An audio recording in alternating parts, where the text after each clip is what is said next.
We are not born with bias, but having them does not mean that you're racist or discriminatory. It simply means you're human.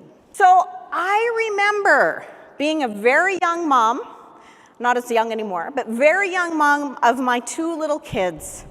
And you know that moment when you know you get to have a night off and you're like doing that weird happy dance because you know you're going out? I mean, we love our kids, but seriously, they're little energy suckers at the end of the day, let's face it. And so you get to go out. So I was calling my mom and I said, hey, guess what? I'm going out tonight. This is my mother.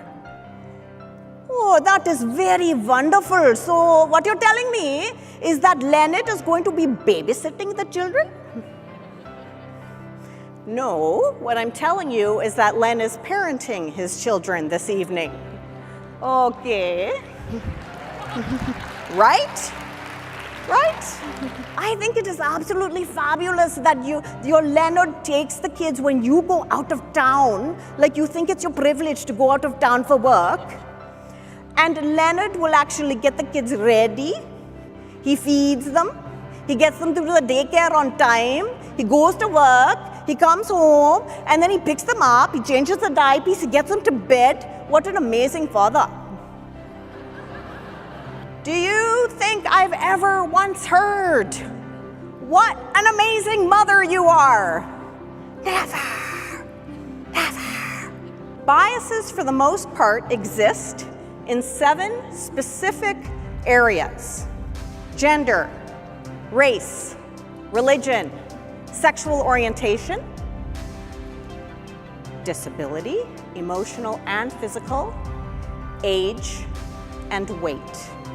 Those are the areas that we have, for the most part, unconscious biases. So I thought, Tina, I don't have any friends that I know of that are lesbians. I don't have any clients that felt it was important for our work together to come out to me. And I realized my exposure was limited. I binge watch a ton of Orange is the New Black. That's my exposure. Now, happy to report that I have my new bestie here, Robin. Yeah, the love. Now, I didn't have a lesbian best friend. When we actually recognize our biases, we start to break them. So here I am at She Day, breaking the bias with Robin, my new bestie. I know, woot woot. It's based on 60,000 performance reviews. And what they noticed was that men were seen as more favorably and described in more complimentary terms than women were. Women were always described in more negative terms. And this isn't just from men. This is from other women. When are we going to get to the place where we start to lift each other up instead of tear each other down? And recognize this in ourselves. Psychological safety at the workplace is just as important as our physical safety.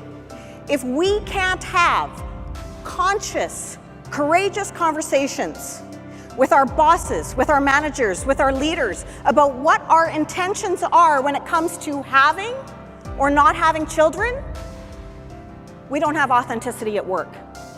And at the end of the day, what do we have if we don't have that? Maternal bias absolutely affects our great dads as well.